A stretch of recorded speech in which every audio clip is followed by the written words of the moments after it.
100 கோடி ரூபாய் மதிப்பிலான நிலத்தை முறைகேடாக எழுதி வாங்கியதாக பிரகாஷ் என்பவர் தொடர்ந்த வழக்கில் அண்மையில் கைது செய்யப்பட்ட எம்.ஆர். சேகரை 2 நாள் காவலில் வைத்து விசாரிக்க சிபிசிஐடிக்கு கரூர் குற்றவியல் நீதிமன்றம் அனுமதி அளித்துள்ளது. எம்.ஆர். சேகருக்கு 2 நாள் சிபிசிஐடி கஸ்டடி. கரூர் குற்றவியல் நீதிமன்றம் அனுமதி வழங்கியுள்ளது. 100 கோடி ரூபாய் மதிப்பிலான நிலத்தை முறைகேடாக எழுதி வாங்கியதாக பிரகாஷ் என்பவர் தொடர்ந்த வழக்கில் அண்மையில் கைது செய்யப்பட்ட எம்.ஆர். சேகரை 2 நாள் காவலில் வைத்து விசாரிக்க சிபிசிஐடிக்கு கரூர் குற்றவியல் நீதிமன்றம் அனுமதி அளித்துள்ளது.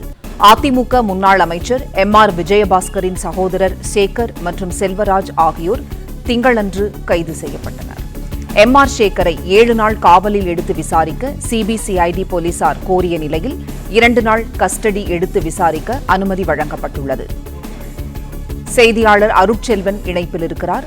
அருள்செல்வன், வணக்கம். கூடுதல் விவரம் என்ன, சொல்லுங்க. வணக்கம்.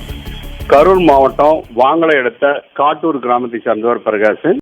இவருடைய 22 ஏக்கர் நிலம், சுமார் 100 கோடி மதிப்பிலான நிலத்தை முறைகேடாக முன்னாள் அமைச்சர் எம்.ஆர். விஜயபாஸ்கர் மற்றும் அவருடைய சகோதரர் சேகர் உள்ளிட்டவர்கள் வாங்கினதாக பிரகாஷ் என்பவர் புகார் அளித்திருந்தார். அந்த வழக்கானது சிபிசிஐடிக்கு மாற்றப்பட்ட விசாரணை மேற்கொண்டு வந்ததில் தலைமறைவாக இருந்த எம்.ஆர். விஜயபாஸ்கர் கைது செய்யப்பட்டு சிபிசிஐடி அலுவலகத்தில் கையெழுத்திட்டு வருகிறார். காலை மாலை இருவலைகளும் கையெழுத்திட்டு வருகிறார்.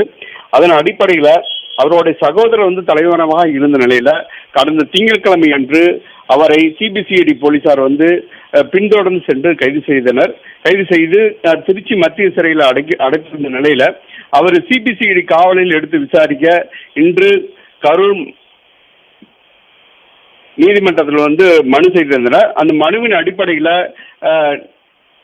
இன்று விசாரணையானது இன்று மாலையில் நடைபெற்றிருந்தது. போலீஸ் கஸ்டடிக்காக 7 நாட்கள் சிபிசிஐடி போலீசார் கேட்டிருந்த நிலையில நீதிபதி அவர்கள் 2 நாட்கள் விசாரணை செய்வதற்காக அனுமதி அளித்துள்ளார். இதனை அடுத்து சிபிசிஐடி போலீசார் அவர் விசாரணைக்காக அழைத்து செல்ல உள்ளனர்.